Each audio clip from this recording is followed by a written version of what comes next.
at Wellington at Hershey's Mill in Westchester, Pennsylvania. The name of the person being interviewed is Mr. Robert J. Hartfield, and his birth date is August 4th, 1923. And sir, what war did you serve in, and what was your branch of service? I was in World War II, and I was in the 1271st Engineer Combat Battalion. I served in the European theater.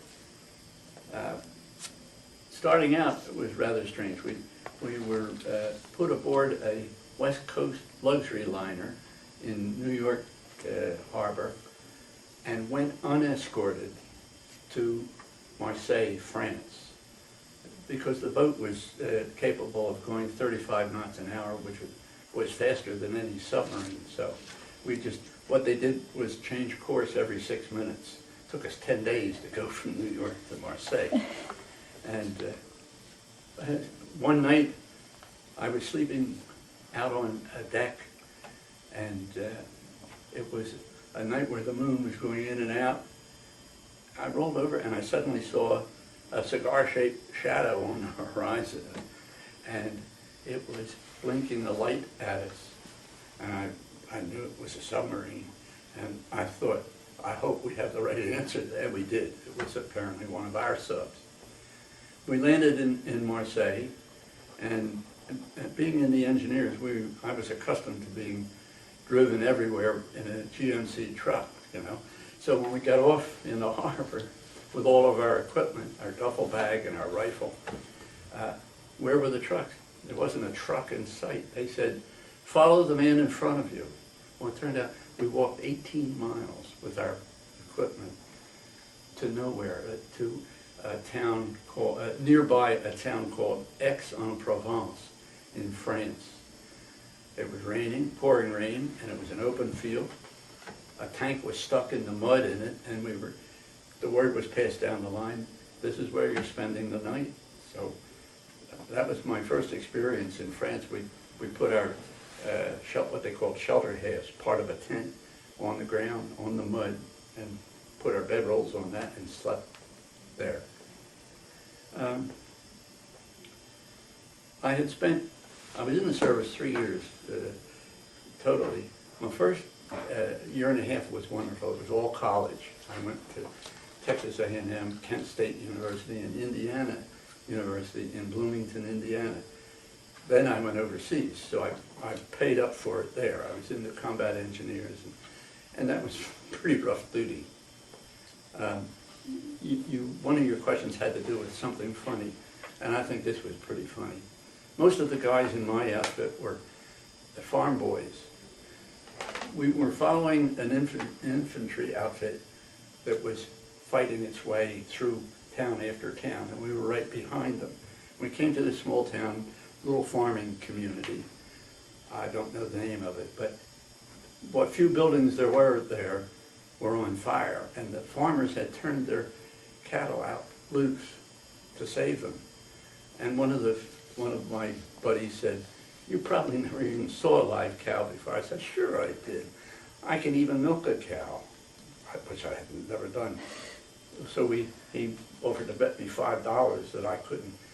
So I got my canteen cup and I proceeded to start the milk. Of course, the cow was loose, and she wasn't about to stand still. She's walking, and I'm crouching down, and her tail's hitting me on the back of the head, you know.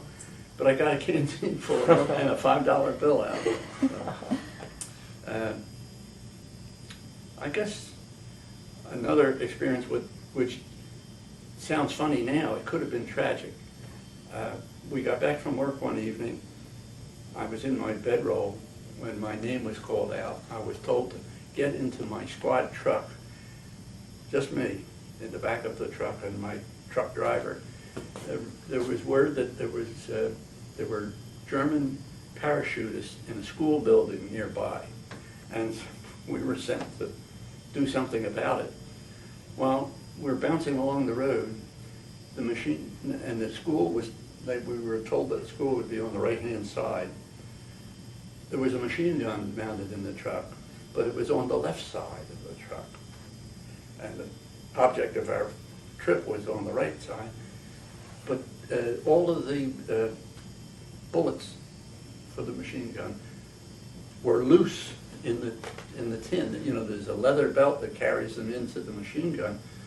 There were only 2 or 3 that were stuck in the belt, and the rest were in the box. And I'm in the back trying to put them back in the loops by hand, when normally they have a machine that does that. You know, you crank, and that, because they're hard, the belt is very stiff.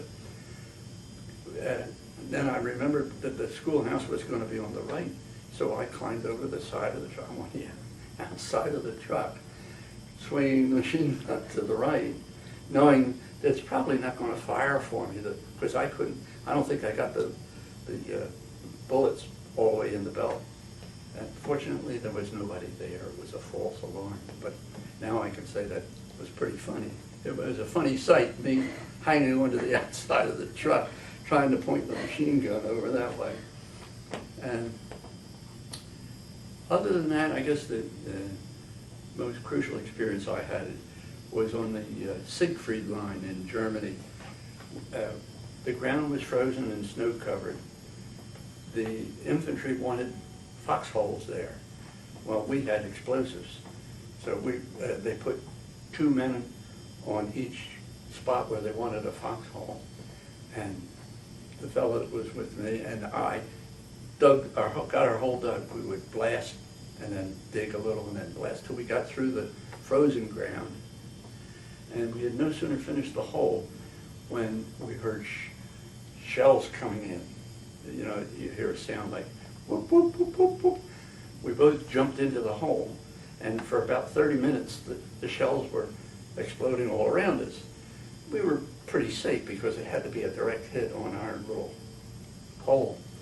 But when it was over, we could see where all the shells hit because they left black powder marks, you know. That was my most exciting moment, I think, in the service. I was in until, from March of 43 to March of 46, 3 years. And I would have to say that I wouldn't trade those 3 years for any other 3 years of my life. I wouldn't want to go through it again, but it was something to really mark my life, you know. That's about it. I see that you won some awards while you were in the service. Yeah. Can you tell us a little bit about those? If I can remember now. The European Theater ribbon, there were 3 altogether, I think. The Good Conduct Medal. I was a good boy in the service. And I guess it was European and African campaign, I think, was the other one. And I was a T4. That was my rank, T4, which was the equivalent to sergeant. If you could tell us a little bit about the experience from when the war ended to coming home. Was it a hard transition for you to make? Did it take a long time to actually be able to leave Europe and come back to the U.S.? No, not really. No, I came back. I had become an insurance underwriter shortly before I went into the service, and I came back to that. So it was, I never had any post-traumatic anything, you know. I was happy to be home. I got back in 46, and I met my wife-to-be in 47, married her in 48, and we have our 60th anniversary coming up in January. Congratulations. Yeah, yeah. But my Army experience is something that I treasure. I think one of the questions was, were many killed in your outfit? There were, I think, maybe 4 or 5, and it had to do with mines, you know, a cheap hitting a tank mine or something like that. I was never, other than what I told you about the Siegfried line, I was never shot at or anything. Also worked on the Maginot, the French line. We put in a minefield on the Maginot line. Are there, but before we conclude, are there any other memories or experiences you wanted to share with us during this interview? You know, I think think that pretty well covers it. Yeah. Oh, no, it's something a little humorous. We were on the SS Mariposa from New York to Marseille. I was playing cards, sitting on the deck with another fellow. When we left the port and hit the breakwater, and I got as sick as you can ever be, seasick. I spent the first 3 days in my bunk, because every time I put my foot on the floor, I became ill all over again. The guys were bringing back, when they would go eat, they would bring back a slice of bread with maybe some jam on it. After the third day, I thought, I'm either going to get up and eat or I'm going to die. So I got up and made it to the mess hall. I was an enlisted man, so we had to eat standing up. The table was about chest high. When I got there with my metal tray, they were serving cream chicken, of all things, with my stomach going, whoa. So I went in, I put my tray on the top of this chest high thing and got down underneath it on the floor just to try to get the nausea to go away. When I got back to the stateroom where I was with 3 other guys, one of the guys said, Bob, I saw you come in, but then suddenly you weren't there. I said, you didn't look in the right place. It was on the floor. He thought that was pretty funny. I think that's about it. Well, thank you so much for doing this interview with us today, and thank you for serving our country as well. Thank you for having me. 2007, and we are at Wellington at Hershey's Mill in Westchester, Pennsylvania. The name of the person being interviewed is